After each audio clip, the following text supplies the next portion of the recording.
No último episódio de Grandes Civilizações, os astecas tinham um poderoso exército que conquistou os povos vizinhos. E em apenas 2 séculos, tornaram-se os senhores da Mesoamérica. Tenochtitlan era uma cidade muito especial, construída em uma pequena ilha no centro de um grande lago. Na verdade, a população chegou a atingir 250 mil habitantes. Ao olharmos atentamente para o horizonte, somos capazes de ver as montanhas que circundavam a cidade. Os astecas reverenciavam as montanhas, com seus picos que chegavam até o céu onde viviam os deuses. Os astecas construíram cerca de 25 templos em forma de pirâmide que imitavam as montanhas. Esses templos foram concebidos para provocar medo e respeito entre a população. As cerimônias que envolviam sacrifícios humanos eram realizadas em altares de pedra no topo das pirâmides.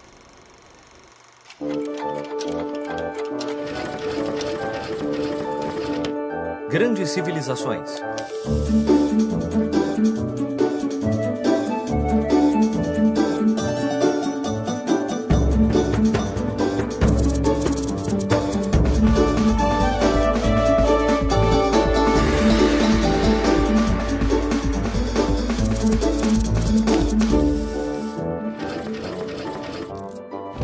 O Império Azteca, segunda parte. Todas as civilizações expressam suas visões de mundo.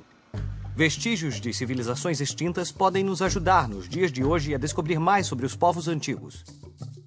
Os astecas registraram sua história de dominação e de conquistas militares através de símbolos coloridos inscritos em camurça ou em lençóis de algodão. Esses registros, cheios de desenhos coloridos, são documentos históricos nos quais muitos aspectos da vida cotidiana dos astecas foram registrados. Os astecas não desenvolveram um alfabeto. Então, em vez de soletrar palavras, uma representação de um animal ou objeto tinha de ser feita usando uma combinação de desenhos. Por exemplo, eles escreviam o nome de sua capital, Tenochtitlan, usando os símbolos que representavam uma pedra, Tena, na qual brotou um cacto, Notli. A escrita asteca é complicada. Essa pode ter sido uma das principais razões pelas quais os astecas usavam tanto a poesia como meio de comunicação. Na verdade, eles tinham um poema para cada ocasião. Poemas de guerra. Agora o exército vai para a guerra. Poemas sagrados. É para os deuses que estamos lutando. Poemas históricos. Nós já lutamos muitas vezes antes. E poemas de amor. Como sentirei sua falta, meu amor? A poesia estava intimamente ligada à música. Na verdade, poeta e cantor eram a mesma palavra na língua asteca. Será que eu sou um cantor ou um poeta de amor, baby? Baby! Os astecas também eram hábeis em medir o tempo. Eles criaram um calendário que os ajudou a conhecer o melhor momento para plantar sementes e para colher. Eles podiam até mesmo prever importantes mudanças climáticas. O calendário solar dos astecas foi instalado em um altar redondo no centro de um pátio no Templo do Sol. Eles também eram bons em matemática e, curiosamente, contavam com o número 20. O quê? É isso mesmo. O número 20 era a base para todos os cálculos, assim como o número 10 é para nós. Será que na escola eles aprendiam a contar com os dedos dos pés também? A escola era muito importante na cultura asteca. Aos 15 anos, os astecas iam para as escolas públicas que o Estado tinha criado para assegurar que todos tivessem educação. Havia 2 tipos de escola. Uma era chamada Telpotkali, onde aprendia-se sobre armas, artes e comércio. A outra era chamada Kalmekak, onde os jovens eram formados para cumprir funções sacerdotais. Os sacrifícios. Os astecas acreditavam que um dia o mundo iria acabar violentamente e que todas as pessoas morreriam de forma dramática. Por isso, constantemente faziam sacrifícios aos deuses para adiar esse fim trágico. De acordo com suas crenças, o sangue mantinha o sol vivo. Para manter a ordem do mundo e ter boas colheitas, os sacerdotes sacrificavam muitos animais e às vezes até seres humanos. Os sacerdotes queriam oferecer aos deuses o coração das vítimas. Para elas, morrer nessas cerimônias era considerado uma grande honra. O deus absoluto dos astecas era chamado Ometecutli. Ele tinha vários deuses sob o seu comando, que também poderiam ser chamados para ajudar em momentos de necessidade. O mais popular era Quetzalcoatl, a serpente de penas, considerado o grande benfeitor da humanidade. Mas a lenda asteca conta que Quetzalcoatl não se dava bem com o deus Tezcatlipoca, que exigia muitos sacrifícios humanos. Um dia, houve um confronto entre os dois deuses e Quetzalcoatl foi expulso da cidade sagrada de Tula. Ele desapareceu sobre o horizonte em um navio cheio de serpentes. E foi dito que um dia, Quetzalcoatl retornaria do exílio e imporia uma nova ordem, que terminaria com os sacrifícios sangrentos. Assim, os astecas acreditavam que a única forma de apaziguar os deuses era com o sangue dos sacrifícios, até que Quetzalcoatl voltasse. As Guerras Floridas. Por volta de 1450, os astecas foram atormentados pela fome e por numerosas secas. O líder asteca Montezuma estava muito preocupado e consultou os sacerdotes para encontrar uma solução. Os padres disseram que os deuses também estavam sentindo fome e decidiram compartilhar sua desgraça com os mortais.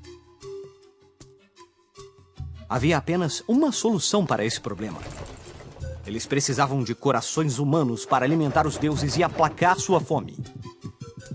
Foi assim que começaram as Guerras Floridas, batalhas cerimoniais em que os melhores guerreiros lutavam uns contra os outros, até que um deles fosse derrotado. Como recompensa pela vitória, o vencedor receberia o Prêmio da Morte. Era uma honra para esses guerreiros ter essa morte gloriosa. Gloriosa, sim, pois seus corações seriam usados para alimentar os deuses, acabando com a fome deles e na esperança de acabar com a fome do povo também. O fim do Império Azteca. Quando o conquistador espanhol Hernán Cortés chegou ao Vale do México em 1519, o rei asteca Montezuma II pensou que aquele homem estranho, vestido com roupas estranhas e montado naqueles animais estranhos chamados cavalos, deveria ser o deus Quetzalcoatl, que retornou do exílio para cumprir a profecia. Os espanhóis foram recebidos como deuses, em vez de inimigos poderosos. Mas Cortés não foi chamado de conquistador por acaso. O objetivo de Cortés sempre foi o de conquistar um mundo novo. E ele fez isso com a ajuda de muitos guerreiros nativos que eram inimigos dos astecas e que foram recrutados durante sua viagem rumo à capital. Um ano após a sua chegada, Cortés derrotou toda a nação asteca. A capital foi destruída e todas as terras e as riquezas agora pertenciam à coroa espanhola. O Império Azteca foi destruído, mas ainda é lembrado até hoje. O povo do México continua a celebrar a rica herança de seus antepassados astecas, orgulhosos e ferozes, e ainda sentem esse orgulho ressoar dentro deles. Vamos usar nossa bússola do tempo para ver o que estava acontecendo nos outros lugares do mundo nessa mesma época. O que estava acontecendo na Europa quando Hernán Cortés conquistava o poderoso Império Azteca? Os turcos, que já haviam conquistado a capital do Império Bizantino, Constantinopla, partiram para os Balcãs, com o objetivo de ampliar seu controle sobre o território europeu. Eles eram liderados por Salomão, o bisneto do grande sultão Maomé II, o conquistador de Constantinopla. Salomão conquistou Belgrado no ano de 1521 e a ilha de Rhodes no ano seguinte. Em seguida viajou para a Áustria e cercou a cidade de Viena, mas nunca conseguiu conquistá-la. Independente disso, Salomão foi um rei tão bom que ficou conhecido como o Magnífico. O Império Otomano alcançou o seu maior poder com ele, aumentando o número de habitantes para quase 40 milhões. Ah, assim os turcos seriam imbatíveis. Parecia que sim, até que o imperador Carlos V conseguiu detê-los. Carlos reuniu um exército de guerreiros de toda a Europa. Ele salvou Viena do cerco e conquistou a cidade de Tunis, na África do Norte, no verão de 1535. Os contra-ataques ajudaram a conter a expansão turca no continente europeu.